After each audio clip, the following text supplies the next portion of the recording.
Hace mucho pasé por una etapa en la cual no sabía qué hacer de mi vida. Me frustraba un poco porque no tenía definida una identidad, no entendía mi propósito. Y precisamente esa palabra, el propósito, abundaba mucho entre todas las personas que conocían. Me preguntaban: ¿cuál es tu propósito? ¿Para qué estás hecho? ¿A qué has venido a la vida? Ya sabes qué vas a hacer de grande, ya sabes qué vas a estudiar, ya sabes a qué te vas a dedicar, sabes en qué trabajo vas a invertir toda tu vida, sabes con qué persona te vas a casar. Y recuerdo que cuando estaba yo en una edad muy corta, me preguntaba sobre si eso realmente tenía una relevancia, y claro que la tiene, pero yo en ese momento quería sentir una afirmación de esa relevancia o de esas cosas en mi vida, que decir: oye, planear cómo va a ser tu vida en un futuro te va a servir para prepararte, etcétera. Cosas que fui aprendiendo hasta ya más grande. Entonces después también entraron temas polémicos como el control de las emociones, entraban problemas familiares también, el tener que luchar con el ciclo alienante de mi familia, con los temas de las adicciones, accidentes, problemas económicos y familiares, trabajar con la autoestima y trabajar con varias otras cosas en mi vida. Fue un proceso demasiado fuerte, fue un proceso demasiado doloroso. Recuerdo que tuve que menguar ciertas amistades, ciertas personas, tuve que salir de círculos sociales que me detenían, que no me brindaban, digamos así, valores o fortalezas que a mí me sirvieran, y no por ser despectivo hacia ellos, simplemente me hacían incluso estancarme en esas emociones o en esos problemas emocionales de los cuales yo vivía. El control de la ira, el control, el llegar a tener un poco más de prudencia, saber callar, saber hablar, el saber en dónde servir y dónde no. Fue un proceso demasiado largo y demasiado intenso que tuve que aprender a vivir. Claro que aún sigo sin ser un ejemplo experto en el tema, ¿no? Hola, ¿qué tal? Dios te bendiga, espero te encuentres muy bien. Mi nombre es Ramiro Pastrano, eres bienvenido a este nuevo segmento de un podcast que se llama esta es una enseñanza acerca de la sal y de la luz, y vamos a hablar acerca del propósito. Se llama la identidad de tu ser, la identidad de tu camino. Probablemente entre esos dos le vamos a poner a final de cuentas el título. Entonces te doy la bienvenida, muchas gracias por estar aquí. Sé que a veces me pongo a enseñar mucho y me pongo a hablar, quizás los podría aburrir, les pido una disculpa. Y ahora en este momento decidí comenzar con un poco de las cosas que sentía hablar, que sentía decir, porque precisamente están relacionadas a este tema del propósito, de la esencia, y precisamente sobre la sal y la luz. Justamente ayer, hoy estamos en domingo, que estamos grabando, justamente ayer iba al centro de rehabilitación y ya había preparado un tema que va muy relacionado a esto que vamos a hablar, y hoy precisamente en la congregación se habló acerca también de propósito, de usar tu esencia, tus fortalezas y tus habilidades para el círculo en el cual te mueves, y que eso te sirva también para el reino, que te sirva para ayudar a otras personas, para predicar ese amor a través de nuestras acciones. Y eso es un proceso muy, muy grande y muy, vamos a decir que de mucho cuidado, porque a veces nosotros llegamos a influir. Todas las personas tenemos una influencia y tenemos un impacto, es algo que siempre comparto. Todas las personas tenemos una influencia y un impacto. Generalmente influimos por lo que decimos, influimos con lo que hacemos hacia otros, e impactamos también de esa manera a las otras personas conforme a lo que los hacemos sentir. Nuestro impacto se mide más en base al sentimiento, y nuestra influencia se mide más en base a lo que logramos que otros repliquen o que otros vean en nosotros y que intenten, digamos así, ejercer. Por ejemplo, el que tú tengas amigos que te echan la mano cuando tienes problemas es porque tienes una influencia en ellos, y un impacto es que tú puedas hacerlos sentir bien, que ellos sepan que tú estás ahí. Eso es un impacto, eso es generar impacto. Cuando tú generas impacto en tu colonia, es como que tu colonia requiere de ti, sabe que tú estás ahí, pero la influencia es que ellos te siguen y te ayudan. Eso es influencia, ¿no? Entonces todos ejercemos una influencia y un impacto, a grosso modo lo explico. Y en este momento vamos a hablar algo acerca sobre el propósito y sobre la esencia, para poder hablar acerca de lo que es la luz y sal. Varias personas que han estado en relación con la religión o con la espiritualidad judio-cristiana o alguna otra, sobre todo la cristiana, podrán entender ese término de luz y sal, porque se utiliza mucho. Tú eres luz y eres sal en el mundo, y eres luz y sal en las naciones, y eso precisamente se habla en la Biblia, en Mateo, si no me equivoco, 5:13 al 16. Entonces, en este momento, antes de entrar al tema de la esencia y del propósito, hablaba de esto con los muchachos en el centro de rehabilitación y les decía: tú antes prográmate, hazte este Shiva en tu mente. Tú antes eras un adicto. Un adictus significaba que eras una persona libre que fue sometida a una esclavitud, ya sea por deudas o porque invadieron tu territorio, etc. Eso era un tema que se utilizaba antes en la antigua Roma, cuando Roma tomaba, por ejemplo, cuando Roma dominaba otro pueblo. Roma lo que hacía era tomar a los guerreros o a otras personas libres y las hacía esclavos, y desde ese momento se llamaban adictus. Entonces, cuando estaba hablando eso con ellos en relación a las drogas, ellos son adictos a las drogas, son esclavos de las drogas, se deben a esa otra entidad, a esa otra problema, hábito que los está arrastrando a llevar acciones que no son buenas para su cuerpo y para su vida. Entonces, por eso se les llama esclavos, porque algo más los está dominando, alguien más los está dominando. Y todos tenemos ciertos grados de adicción, ciertos grados de adictus. Todos somos un adictus en ciertas áreas a las cuales nosotros nos sometemos. A veces sin quererlo lo hacemos, pero al final de cuentas lo estamos haciendo. Entonces les explicaba que cuando tú eres un adictus, pierdes tu libertad.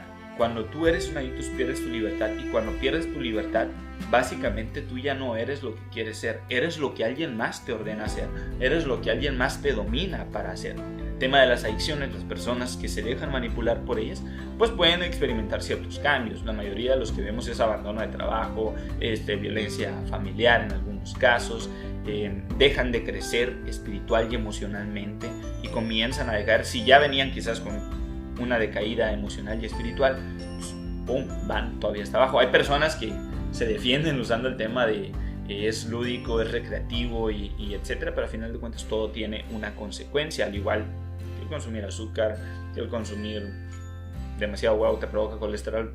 Todo tiene una consecuencia en la vida. Entonces, con ellos te cuento el tema de las adicciones porque estaba hablando con ellos en el centro de rehabilitación. Y te lo comparto porque a veces nosotros también somos adictos, somos esclavos a ciertas cosas. A veces somos esclavos a la ira. Esas personas que tienden a enojarse, que tienden a gritar, que son violentos, son agresivos, tienden a la ira.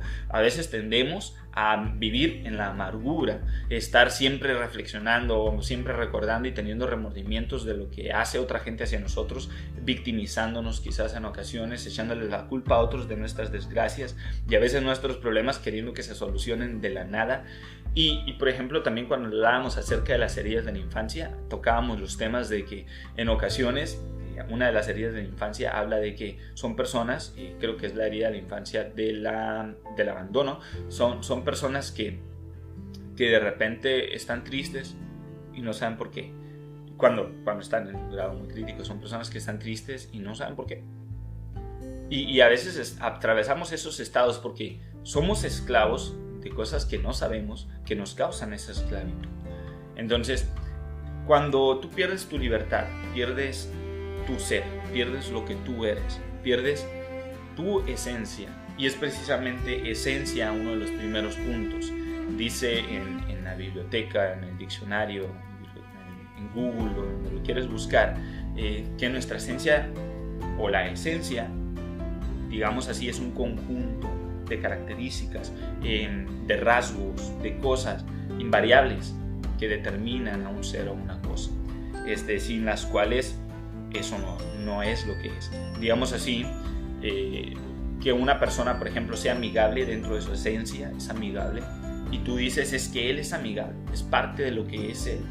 Y en ocasiones hay muchos otros rasgos que nos pueden definir nuestra esencia, como el que solemos confundir lo que es la esencia con la personalidad, aunque está conectado, no es lo mismo. Luego hablaremos acerca de los temas de la personalidad de lo que es personalidad, temperamento y carácter. Son tres cosas completamente diferentes, y la esencia tiene un papel importante entre todos ellos. Nuestra esencia es lo que tú eres, tu naturaleza, tu ser intrínseco, lo que tú eres. Si tú eres una persona generosa, si eres una persona amable, si eres una persona de ética, etc. Todo eso es algo intrínseco que está en ti, y eso es tu esencia. Esa esencia puede ser manipulada y presentarse a otros a través de personalidades diferentes. Incluso también podemos hablar de los temas de las máscaras. También tú puedes utilizar esa esencia para ponerte una máscara y actuar de diferente manera a la que realmente eres. Entonces, esa esencia que te define a ti es en gran parte lo que tú siempre vas a hacer, porque ya lo eres. Pero lamentablemente, cuando tú pierdes tu libertad, cuando sueles ser adicto de los daños que has recibido, de las heridas de la infancia, de la falta del perdón, de la amargura, del bajo autoestima, etcétera, temas que ya hemos tratado con anterioridad, tu esencia empieza a flaquear. No es que lo dejes de ser, ¿ok? Simplemente ya no tienes la libertad de ser tal cual eres. Y también otro de los temas, más bien de las definiciones que te puedes encontrar acerca de la esencia, es que es la parte fundamental, lo más importante de algo o de un ser. Entonces recuerdo cuando salió la película de Soul, y porque hablaba de esto al principio, de que yo no sabía qué hacer, tenía problemas emocionales, no sabía hacia dónde me dirigía, me preguntaba si planear o no mi vida tenía algún valor fundamental en mi vida. Recuerdo que cuando vi la película de Soul concordé con muchas cosas. Si bien es claro que el propósito no te lo define nadie, sino que a final de cuentas el propósito, vamos ahorita a hablar de lo que es la definición del propósito, pero a final de cuentas el propósito es una determinación individual que tú te propones lograr. Entonces, cuando vi la película de Soul, que se trataba acerca de que todos encontraban su propósito y hablaban, uno de los personajes no quería venir a la tierra, por ejemplo, que no sentía, y uno de los personajes decía, es que mi propósito es ser músico, mi propósito es tocar, cuando realmente pues la vida es un propósito muy, muy grande, levantarte cada mañana. Claro que tener propósitos y metas es algo muy bueno, y me recordé de esa película porque no necesariamente tienes que tener un propósito refunfunante, un propósito demasiado magno, digamos así, ¿no? O sea, o macro. ¿Sí? Hay personas que logran metas muy grandes, pero eso no quiere decir que ese haya sido su propósito en la vida. Probablemente fue tan solo una de las metas que dentro de su propósito estaban. Entonces, propósito tal cual se define como la determinación de hacer algo. Eso es propósito. Yo me decido a hacer esto. Eso es un propósito. Por ejemplo, yo de manera personal, durante un gran proceso de estudio, etc., yo comencé a aprender acerca de la libertad en temas emocionales, libertad en temas físicos, espirituales y de otras cosas, libertad social, libertad política. La libertad puede existir en todos los temas, porque libertad es un término, un proceso que se discute cada vez que existe, digamos así, un sometimiento de alguien o de algo en algo que no debería estar sometido, ¿no? Entonces, me encanta el tema de la libertad. Entonces yo decidí como propósito e hice un compromiso espiritual, si así lo quieres ver, con mi ser espiritual, con Dios, con Jesús, de yo vivir a través de intentar ser un ejemplo, vivir libertades en mi vida y enseñar a otros a hacer libertades. Así fue como comencé a dar consejería emocional para jóvenes. Así es como voy y comparto a los centros de rehabilitación para ayudarlos a obtener una libertad no solo emocional, sino también en las adicciones. Y no soy un experto en las emociones, hay muchos más expertos que yo, solamente sé algunas cosas, que de hecho ya tengo una certificación como capacitador en la restauración de adicciones, etc. Entonces, otra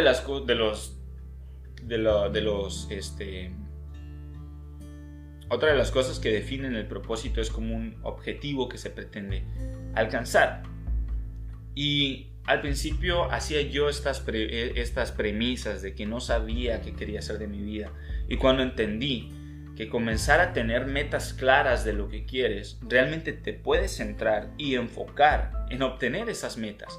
A veces vivimos la vida sin saber hacia dónde vamos, y precisamente así estamos en la vida, sin saber en dónde estamos. Generalmente, si no sabemos a dónde vamos, si no sabemos dónde estamos, y no sabemos a dónde vamos, solamente vamos a ir así como un barco en el mar que lo está moviendo el viento, hacia todos lados. Pero cuando tú defines las velas hacia qué dirección van y tomas el timón de tu barco, de tu vida, comienzas a darle una dirección. Yo me comencé a capacitar en temas emocionales, me comencé a capacitar en temas matrimoniales, tengo una certificación en terapia de pareja, y comencé a prepararme en temas de religión y espiritualidad. A veces me pongo en contra de temas religiosos y espirituales que a veces enseñamos mal, que someten la libertad de una persona. Entonces comencé a capacitarme. ¿Por qué? Porque esa era mi visión, esa era mi meta y ese es mi propósito, lograr y alcanzar. Dentro de mis propósitos y mi vida yo definí poder tener una estabilidad emocional. Eso me costó mucho desprenderme de problemas familiares que a veces no me correspondía solucionar. Me costó mucho tener que entender los problemas de mis padres y entender que yo no tengo una línea, yo no tengo la última palabra en su relación ni en su vida, y que yo no soy su consejero y yo no soy el salvador de su relación, y tuve que aprender a vivir otras cosas, ¿no? Otros procesos. Ojo, con esto no estoy diciendo que no me importa, y que con eso no estoy diciendo que no te debe de importar lo que otros sienten y lo que otros hacen, sino que hay que estar enfocados en lo que tú deseas alcanzar, y precisamente si ese deseo está conectado a alguien más. Yo, de manera personal, Ramiro Pastrano, comencé a desmenuzar toda mi vida y dije, ok, esto que voy a hacer va a bendecir a otros y va a ayudar a otras personas, y comencé a practicarlo. La primera persona que benefició fue a mí. Después, la segunda persona que benefició creo que fue mi esposa. Le tocó una versión de mí mejorada a alguien que estaba hace años con problemas emocionales, con problemas de ira, de agresividad. Ya le tocó un Ramiro Pastrano pues mejor, porque no soy perfecto, ni soy excelente, estoy en un camino hacia la excelencia, estoy en la mejora continua. Entonces, los próximos que van a ser afectados van a ser nuestros hijos, van a ser nuestros amigos, personas que se relacionen con nosotros, que a final de cuentas pueden tomar lo que nosotros les podemos enseñar, o pueden no tomarlo y vivir una experiencia con nosotros de amistad, o quizás pueden salir de nuestra vida, o nosotros quizás salir de la de algunas personas. Yo sí tuve que salir de varios círculos sociales. ¿Por qué? Porque me detenían, porque eran círculos sociales donde generalmente se hablaban de problemas y de quejas, era veneno, era etcétera, ¿no? Entonces, no quiere decir que les dejes de hablar nomás por cositas así. No hay que ser enfadosos tampoco. Simplemente si eso no te está edificando, y si eso te detiene, si eso retrae tu buena actitud y otras cosas, si te afecta, entonces hay que tomar un partido y decir, oye, yo estoy enfocándome en este momento en mejorar mi estabilidad emocional, y estar con estas personas me daña. Entonces uno es cuando comienza a hacer esas prioridades, porque cuando tú ya logras una estabilidad te puedes acercar a ellos, y yo me puedo acercar a esos grupos sociales ahora sin bajar mi guardia, sin bajar mis fortalezas, sin que ellos me influencien a mí, sino yo poderlos influenciar a ellos. Y acá en la enseñanza de la luz y sal, recuerdo que estaba Jesús hablando y les decía, ustedes, te vuelvo a repetir, puedes leer Mateo 5, 13 al 16, ustedes, te lo voy a leer acá textualmente, ustedes son la sal de la tierra, ustedes son la sal. En donde tú estás, tú eres la sal. Y cuando hablaba de esto en el centro de rehabilitación, les decía, ¿para qué sirve la sal? Y todos me decían, no, pues que le da sabor a la comida. Si tú comes un pedazo de carne sin sal, básicamente no te estás comiendo nada, no sabe a nada, sabe desabrido, sabe insípido. Entonces, tú tienes una esencia, tú tienes un sazón. Tú tienes un sazón único, especial, tú tienes dones, talentos, habilidades, fortalezas. También tienes debilidades, defectos, errores, flaquezas que te van a hundir si no las trabajas, o que van a echar a perder todo el trabajo que puedas hacer con tus habilidades, dones y talentos. Lo van a destruir. Por el contrario, no quiere decir que no tengas errores. Yo tengo muchos errores, tengo muchos fallos, tengo debilidades, tengo flaquezas en las cuales aún no soy muy bueno, pero estoy trabajándolas, las tengo muy conocidas y las veo y soy consciente de ellas porque las estoy mejorando y las estoy trabajando. Recuerdo hace mucho yo tenía baja autoestima y comencé a trabajar en mi autoestima, y ahora pues tengo una autoestima equilibrada, tengo una estable, ¿no? Entonces puede llegar alguien y soltar un rumor de mí y a mí no me va a afectar porque no tengo baja autoestima. como quizás a otras personas. Sí, los problemas de la vida me golpean menos duro porque tengo mejor autoestima. A veces cuando tenemos la autoestima bajo viene un problema de la vida y chale, ya somos la víctima del mundo, ¿no? Etcétera, muchas cosas que pueden provocar. Entonces tú tienes una esencia, tienes características, tienes una personalidad única, tienes un temperamento único que te van a ti ayudar también a desenvolverte con las demás personas. Entonces cuando Jesús les explicaba esto, básicamente les decía: ustedes tienen la capacidad de darle sabor a las personas que les rodean, de hacerles sentir esa jugosidad que haces. Tú le echas las salecitas y a la carne asada cuando empieza a soltar el juguito y luego empieza a sonar la carnita asada, luego la picas y la pruebas y ese saladito que le da ahí, que se mezcla con el juguito de la carne, crea un sabor a nuestro paladar. Tú puedes ser eso en la vida de otras personas, pero antes tienes que serlo en ti. Antes tienes que ser tú quien comience a probar ese sabor, porque quizás ese sabor es insípido, quizás es un sabor amargo, quizás estás demasiado salado, por ejemplo, ¿no? Entonces, cuando Jesús decía esto, después se pone a hablar, dice, de la misma, ustedes también son la luz del mundo. Entonces, cuando habla de la luz del mundo, dice, la luz, lo que hace en un hogar es iluminarlo. Tú puedes ser esa persona que ilumine a tu alrededor, que ilumine tu hogar, que ilumine a tus amigos, que les muestre un ejemplo, que seas una persona de ejemplo, que ejerzas una influencia positiva y que impactes de manera positiva en ellos. Que las personas digan: a la torre, hay que acompañarlo porque ese chaval, esa persona, ese pibe, esa chabona, tiene algo bueno que ofrecer, tiene algo bueno que darme, que puedo aprender. Y tú generas un impacto porque ellos dicen: me siento bien con él, me siento bien con ella. Y no solo eso, porque puedes tener errores, puedes decir: es medio enfadosón, pero me siento bien con ella. O sea, es medio estricto, pero me siento bien con ella, porque me ayuda a crecer. Y tú generas un impacto en las personas, y las personas aprenden de ti, las personas, vamos a decir así, toman tu ejemplo. Cuando a mí me empezaron a decir: oye, eres una persona de ejemplo, las primeras veces me emocioné. Después entendí la responsabilidad que esto llevaba.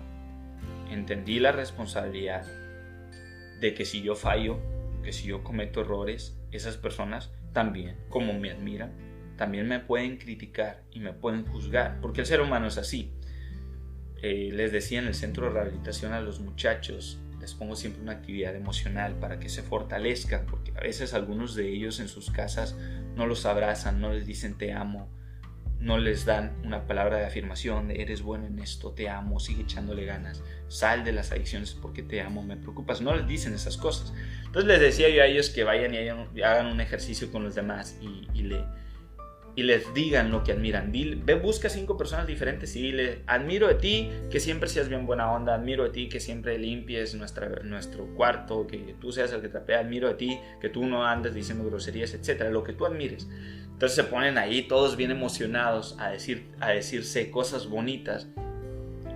Y luego pues yo también ahí ando dentro del círculo y llegan y me dicen, y la mayoría llega y me dice casi las mismas palabras: admiro mucho que tengas el tiempo de venirnos a enseñar. Y luego otro decía: admiro mucho que quieras ser de ejemplo con nosotros. Y uno de ellos me dijo: admiro mucho que hables como nosotros para que te entendamos. Y me dio mucha cura, porque me dio risa. Cura acá en Sonora es risa. Me dio risa porque adapto en los centros de rehabilitación o en la cárcel mi lenguaje para compartir o para hablar, para enseñar, para dar un tema o taller. Lo adapto para que ellos lo entiendan y también que pasen un momento ameno. No me gusta irlos a regañar, que también les hablo fuerte y les hablo duro, ¿no? De que, oye, aquí tú estás en esta situación y tienes que echarle ganas porque la vida es acá. Entonces a ellos les gusta y me emocionó que me hayan dicho eso, porque de cierta manera esa influencia e impacto que te estoy comentando se está viendo reflejado ahí.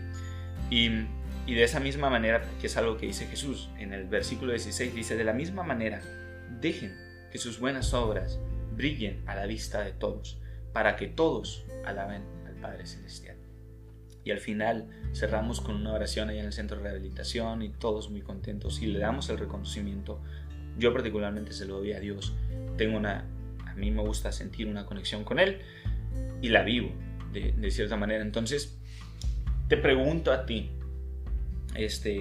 ¿tú conoces la manera en la cual tú eres luz frente a otras personas? Las formas en las cuales tú brillas frente a otros. Yo he estado frente a personas que les digo a la torre, eres muy sociable, conozco muchas personas con características y habilidades sorprendentes, y si ejercieran un trabajo en sus debilidades, estarían en un top que yo diría, wow, o sea, la estarían partiendo en su trabajo, la estarían partiendo en su familia, con sus amigos, la estarían partiendo, si es que van a la iglesia, en su congregación, pero sobre todo la estarían partiendo en cada área de su vida. Cuando yo hablo así de temas religiosos o espirituales, no me gusta centrarlo a la iglesia. Tú en tu día a día eres un ejemplo y ese ejemplo puede ser bueno o puede ser malo. Eres una influencia y eres un impacto, y puede ser bueno y puede ser malo. La idea aquí es que ¿cuál es tu propósito? Ser una persona que ejerce una influencia positiva o negativa. Si no sabes cuáles son tus metas o razones en la vida, comienza a hacerlas.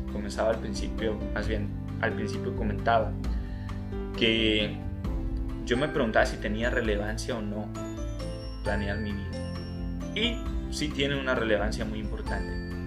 Recuerdo que en mis tiempos oraba y visionaba un terreno, visionaba a mi esposa y visionaba mis hijos que aún no están físicamente, pero que están en mi corazón, en mi deseo y en el de mi esposa. Y creo que también están en el deseo de Dios del universo, que estén aquí. Y los conoceremos en su momento. Y cuando lo visionaba me emocionaba y me motivaba. Tengo que trabajar en mis problemas, porque voy a afectarlos, voy a afectar a las personas a mi alrededor si no trabajo conmigo. Entonces comencé a trabajar, comencé a invertir tiempo en mí, fui a terapia, fui con un psicólogo y definí metas,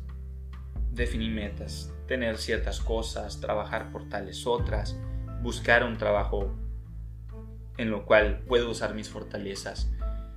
Y cuando menos pensé, ya habían pasado años y estaba logrando esas metas. Pero pasaron años. Me lo propuse a partir de mis 17 años. A los 17 años tuve un encuentro con Dios, tuve un encuentro conmigo mismo y tuve un encuentro con el mundo, el universo. Y dije, yo no quiero estar aquí nomás porque sí. Y comencé a trabajar. No estoy hablando de ser famoso, no estoy hablando de nada. Yo quería ser una persona que les ayude a otros a encontrar su libertad. Y en el centro de rehabilitación, y en la cárcel, y en el hospital, en las vías del tren, lo comencé a hacer. Y se acercaban personas que me decían, qué padre que puedas compartir. Y yo decía, no, pues qué padre que me permitan estar aquí las personas que me permiten estar, porque nunca he estado porque sí en donde sea. Siempre ha sido gracias a que alguien más me invita y me permite tomar el tiempo de enseñanza con otros. Y también le agradezco mucho a Dios por ello. Entonces comencé a dejar que mis acciones brillaran, comencé a dejar que mis fortalezas se explotaran y comencé a trabajar en mis debilidades para bajarlas, para poder equilibrar en mi vida todos los procesos que debieran equilibrarse. Comencé a perdonar, a dejar de guardar amargura. Comencé a hacerme responsable de mis acciones y no culpar a Dios, y no culpar a otras personas, y no culpar al psicólogo, y no culpar a mi familia, a mis papás, a mis hermanos, y no culpar al mundo entero de lo que a mí me pasa. Y comencé a trabajar en mi mente y a fortalecer mi mente, no solamente con los temas de emociones, sino que también comencé a aprender del tema y de las áreas profesionales en las cuales me dedico. Entonces, te pregunto, ¿cuáles son tus fortalezas? ¿Cuáles son tus debilidades? Las debilidades que le restan valor. Acompáñame a hacer este ejercicio. Trae a tu mente 5 debilidades que tengas. Por ejemplo, yo les decía en el centro de rehabilitación, el drogarte es una debilidad. Sucumbes ante las drogas. Pero vamos a hacerlo nosotros un poquito más rebuscado. Por ejemplo, a lo mejor tú eres tímido, a lo mejor tienes baja autoestima, a lo mejor guardas amargura, a lo mejor eres una persona impaciente, a lo mejor eres agresivo, a lo mejor eres muy mentiroso, a lo mejor eres hipócrita, deshonesto, etc. Muchas de las cualidades que pueden ser negativas, quizá las tengas, explosivo, etc. Y también trae a tu mente 5 cosas positivas que sean de ti. Quizás eres amigable, quizás eres una persona servicial, quizás eres generoso, probablemente seas una persona que le gusta hacer reír a otros, es una habilidad muy interesante. Quizás eres una persona que le gusta hacer compañía a otras personas, escuchar a otros, son buenas habilidades, etc. Trae esas habilidades, eso es lo que eres, son parte de tu esencia, no solo de tu personalidad. Tu personalidad se rige a través de lo que tú haces con tu esencia, eso es tu personalidad. Entonces, ¿qué cosas te cuesta trabajo hacer? ¿Qué cosas eres demasiado bueno para hacer? ¿Eres músico? ¿Eres buen guitarrista, buen pianista? Probablemente eres bueno para exponer, para dar clases, para compartir, etc. Porque en esas áreas tú puedes enfocarte para avanzar en tu propósito de vida. Y por propósito de vida, no te estoy hablando solo de cumplir metas. Dentro de tus propósitos puede haber muchas metas, dentro de muchos propósitos. Entonces, ¿cuál sería ese compromiso que tú quieres hacer? Les preguntaba esto también en el centro de rehabilitación. ¿Cuál es tu compromiso? Ellos, su compromiso era salir de las adicciones.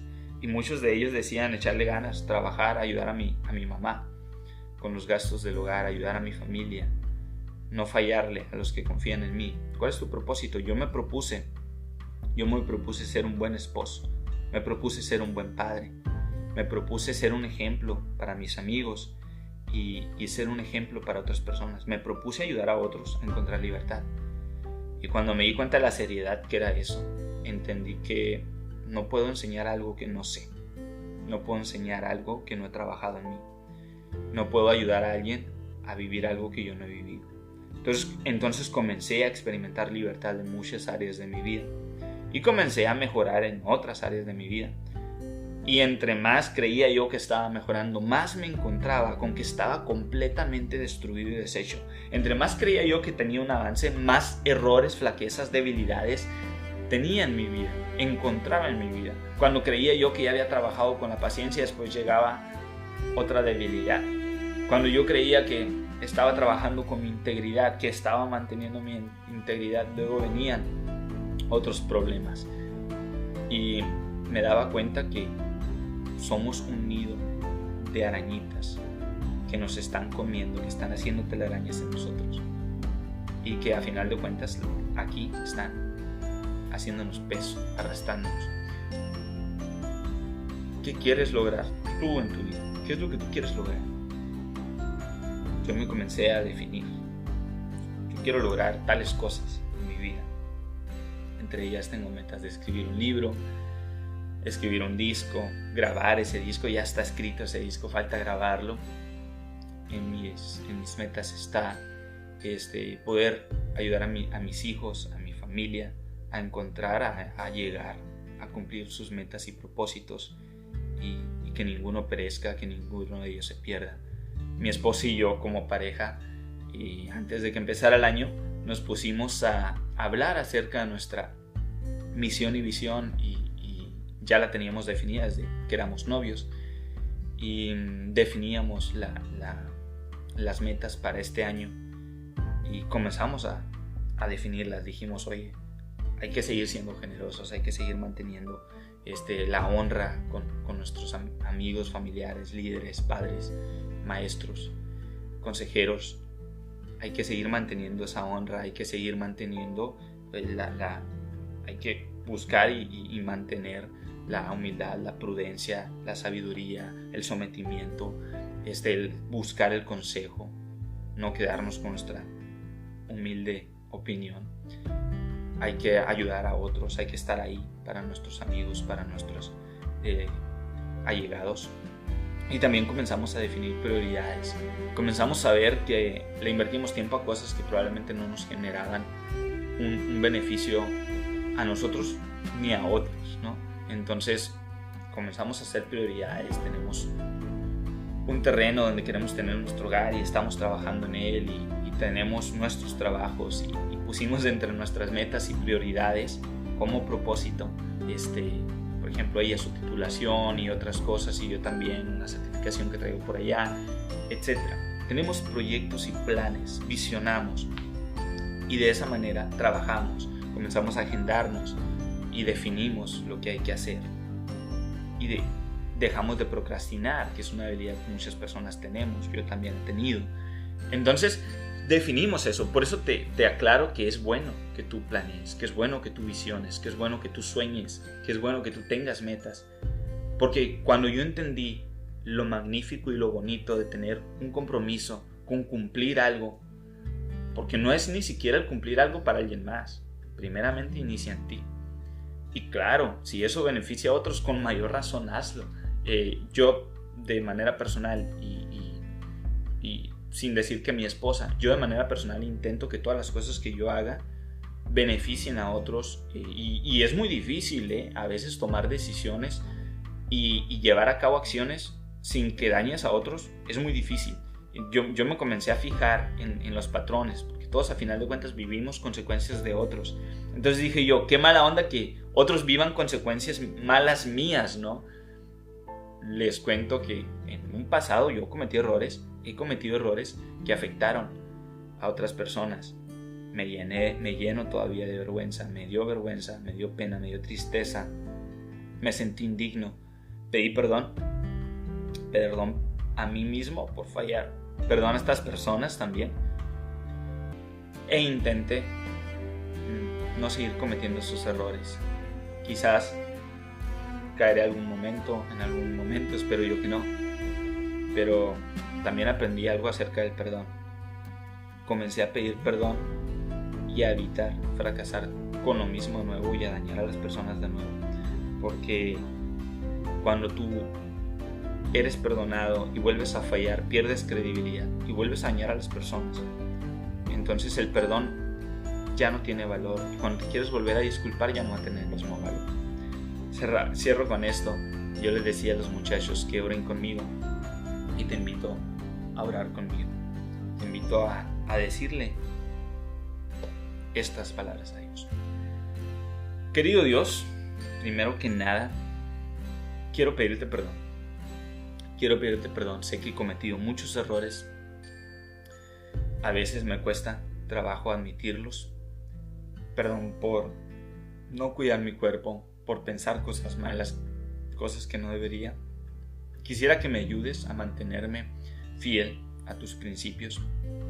Ayúdame a seguir firme en no cometer precisamente estos errores, y en no dañar mi cuerpo y a no dañar a otros con mis acciones. No me dejes solo.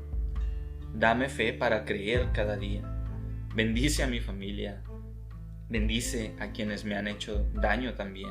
Bendice a quienes me han apoyado. Bendice a quienes han creído en mí. Bendice a cada persona que has puesto en mi vida. Sé que necesito perdonar a quienes me han ofendido, y sé que necesito ser perdonado por quienes ofendí. Permíteme encontrar el perdón y permíteme perdonar a otros. Ayúdame a vivir ese proceso de perdón. Gracias por escucharme. Gracias por estar conmigo en cada paso de mi vida. Gracias por dar tu vida, y sobre todo por ser mi Padre, mi amigo, mi confidente, mi Salvador, mi Redentor. En ti dejo mi descanso y mi paz.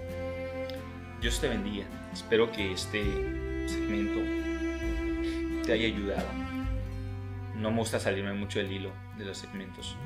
Te agradezco por escucharme. Compártelo si te gustó. Si no te gustó, pues ni modo. Lo siento. Intentaré mejorar. Intentaré hacerlo mejor para que te sirva más. Y gracias por escuchar este tema. Y te pido que sigas creciendo. Esto es para ti. Chao.